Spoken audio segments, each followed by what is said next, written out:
It was late. Not dramatically late. Just that quiet hour where the house feels smaller and the day finally lets go of you. I was standing in the kitchen, fridge door open, not really hungry, just staring. And I remember thinking how weird it is that the future never shows up all at once. It doesn't knock. It leaks in. I used to think big moments decided everything. The job change, the move, the emergency. But standing there half lit by the fridge, it hit me that nothing big had happened in a long time. And still things felt heavier than they used to. Bills felt tighter. Saving felt harder. Not because of one mistake, because of 100 small ones I barely remembered making. Habits I told myself were temporary. Things I assumed I'd clean up later. Later always felt real, like a place I was definitely going to visit. I didn't realize how quietly expensive that assumption was. I used to treat paying attention like an optional setting, something I could turn on when life slowed down. I wasn't reckless. I wasn't blowing money. I just didn't look too closely. As long as the card went through and the rent cleared, I told myself everything was fine. Subscriptions stayed because canceling felt annoying. Balances hovered because they weren't scary yet. I remember thinking that digging into details would stress me out more than not knowing. So I avoided it and called that peace. This is the part I didn't want to look at first, because not looking didn't remove the pressure, it just spread it out. A few dollars here, a few there, quietly stacking in the background. When I finally added some of it up, it wasn't shocking. It was worse than that. It felt normal. And that's what stuck with me. I got really good at rounding things down in my head. Not on paper, just emotionally. A $4 coffee wasn't $4. It was basically nothing. Delivery wasn't $14. It was just part of dinner now. $5 felt like a coin, not a bill, and I didn't think of it as lying. It felt more like smoothing the edges off numbers so they'd fit better into my day. I noticed how often I did it when I finally stopped and tried to add things up. $5 3 times a week, every week, was around $800 a year. For coffee, I barely remembered drinking. That was uncomfortable, not devastating, just unpleasant in a way that stuck, because the math wasn't new. I'd always known how multiplication worked. I just didn't want to apply it to things that made my days easier. It was easier to keep them small in my head than deal with what they actually were over time. Every raise I ever got felt like permission. Not written down, just implied. A little more income meant I could finally upgrade something. Better place, better phone, nicer groceries that didn't have the yellow stickers on them. None of it felt reckless. Each change made sense by itself. I remember telling myself this was what progress looked like. But what surprised me later was how fast that extra money disappeared without changing how safe I felt. The numbers went up, but so did the baseline. The floor moved with me, and I didn't notice it happening because it didn't feel like spending. It felt like aligning my life with who I was becoming. The discomfort came later, realizing that my future wasn't being shaped by one big lifestyle jump, but by a pattern of small upgrades that never asked whether I actually felt better afterward. I optimized really hard for now. Monthly payments felt friendly. $50 here, $80 there, I could handle that. Totals felt fake, like something accountants worried about. I remember one night finally listing everything out. Car, phone, streaming, cloud storage, software. I swore I'd use more. It wasn't some horrifying number. It was just heavier than I expected, like picking up a box you thought was empty. Each charge had been easy to justify. Together, they felt like a commitment I didn't remember agreeing to. I'd avoided totals because they felt accusatory, like they were judging my past decisions. But what got to me wasn't guilt. It was the realization that the future keeps track even when you don't. It doesn't forget just because you look away. It just waits. I copied other people more than I realized.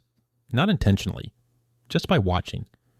Everyone I knew seemed to travel a little, upgrade a little, eat out a little more each year, so I did too. It felt normal, expected. Like a quiet dress code for adulthood. I didn't ask whether I could afford it long term. I asked whether it looked strange not to, and that question cost me more than I ever admitted. Because normal is expensive when it's borrowed. I remember moments where I felt behind socially even while staying financially afloat. That gap was confusing and uncomfortable. What eventually hit me was that none of the people I was keeping pace with would ever help me later if it didn't work out. Their spending rhythms weren't designed for my future. They were just noise I matched without thinking. I trusted optimism more than evidence. Things had always worked out before, so I assumed they would keep doing that. Emergencies felt like something that happened to other people. Savings felt optional because nothing had gone wrong yet. Then something did. Not dramatic, just enough to hurt. Enough to linger. That's when I realized how thin the margin really was. I'd confused confidence with preparation. Being calm felt like being ready. Looking back, that calm was just ignorance dressed up nicely. I wasn't unlucky. I was exposed. And what made that uncomfortable was how reasonable my thinking had felt the whole time. Hope is cheap up front. It's later when it sends the bill. I used to deserve to eat a lot. Long week, bad month, rough stretch. I earned this. And most of the time, it wasn't anything huge. A nicer dinner, extra delivery, a small upgrade that made the day feel less sharp. I didn't think of it as coping. I thought of it as being kind to myself. But kindness can get expensive when it's automatic. I once did the math on a weekly takeout habit I justified with stress. Around $60 a week. That was over $3,000 a year. That number landed weird. Not because I felt guilty, but because I realized how tired people are especially vulnerable to spending that feels gentle. Exhaustion doesn't argue, it just nods and swipes. Interest always felt like background noise. A few dollars here, a few there, nothing alarming. As long as balances stayed under control, I didn't think much about it. What I didn't appreciate at first was how patient interest is. It doesn't rush. It doesn't complain. It just shows up every month, doing its thing quietly. When I finally understood how compounding worked in reverse, it felt unfair. Not surprising, just unfair. I'd been using time to make payments feel smaller. The system was using time to make them larger. That mismatch bothered me more than the numbers themselves. It felt like playing a game where the rules favored the other side for being patient longer than I was. I confused being busy with being stable. As long as I was working, paying, moving, I felt like I was progressing. Motion felt safe. Stillness felt risky. But activity can hide stagnation really well. Years went by where I didn't actually move forward financially. I just maintained. That was uncomfortable to admit because maintenance feels responsible. It looks like adulthood. What I didn't want to see was that staying in motion kept me from asking questions that might slow things down, and slowing down felt dangerous. It's strange how fast life can move without going anywhere. Subscriptions are sneaky because they don't interrupt you. They just exist.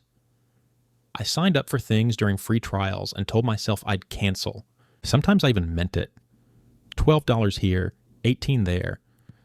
I remember finally adding them all up and realizing I was spending over $500 a year on services I barely touched. That number wasn't devastating. It was irritating because it came from forgetting. Digital money doesn't feel like money. It feels like permission, and forgetting is expensive when it renews automatically. I paid a lot to avoid friction, delivery fees, convenience charges, rush costs, anything that made the day smoother. At the time, it felt reasonable. I was tired. Time felt scarce, but ease is rarely free. When I looked back, I realized how often I'd paid extra to avoid small discomforts that wouldn't have mattered later. That was uncomfortable because it wasn't about laziness. It was about fatigue. And fatigue is hard to argue with. It doesn't negotiate. It just wants relief now and lets the future deal with it. I almost never renegotiate anything. Old insurance plans, old phone rates, old services that quietly got more expensive. I assumed someone would tell me when it mattered. That assumption cost me. Companies count on inertia. They don't need you to agree. They just need you to stay still. What bothered me wasn't the money. It was realizing how long I'd confused loyalty with passivity. No one was assigned to watch out for this stuff except me, and I kept assuming someone else was on it. Monthly numbers are friendly. They feel manageable. Yearly numbers feel heavier. Lifetime numbers feel unreal. I used to stop thinking at the month. $50 a month didn't feel like much until I stretched it out. 50 a month was 600 a year. Over 10 years, that was 6,000. That shift in perspective was uncomfortable because nothing about the habit changed. Only the timeline did. Time doesn't ask permission to stretch costs. It just does. I thought money was supposed to be logical, clean, separate from feelings. But looking back, emotion was driving way more than I wanted to admit. Stress made me spend. Pride made me upgrade. Fear made me avoid looking. Logic showed up late, like a friend arriving after the party was already messy. That realization sat weird with me because it meant my decisions weren't bad. They were human. And humans are expensive when they're tired. I loved small resets, new budget, new app, fresh start. It always felt productive, like momentum. But patterns outlast motivation. I'd restart without changing the rhythm underneath. That was uncomfortable to see because effort feels like progress. And sometimes it isn't. Sometimes it's just movement that circles back to the same place. I define success visually. Nicer car, better place, upgrades you could see. I didn't think much about invisible stability. Emergency funds aren't impressive. Paid off things don't show. What bothered me later was realizing how much I valued looking stable over being stable. Appearances don't earn interest. They just sit there quietly asking to be maintained. I delayed discomfort whenever I could. I didn't look at numbers that made me uneasy. I told myself I'd deal with it when I had more energy. Avoidance felt like relief. Until the moment I finally looked. That moment wasn't dramatic. It was just heavier than I expected. And it stuck with me how much that weight had grown while I wasn't paying attention. I thought awareness was enough. I knew the ideas, the concepts, the warnings. But knowing didn't stop repetition. Habits live below knowledge. That was uncomfortable because it meant understanding didn't equal control. It just meant I could explain what I was doing while still doing it. None of these habits felt dramatic while they were happening. That's what made them powerful. The future didn't get decided in big moments. It got shaped in ordinary ones. Coffee, clicks, monthly charges I barely noticed. I think about tomorrow sometimes and realize it's probably going to look a lot like today. And that thought doesn't scare me. It just sits there, quiet, heavy, waiting.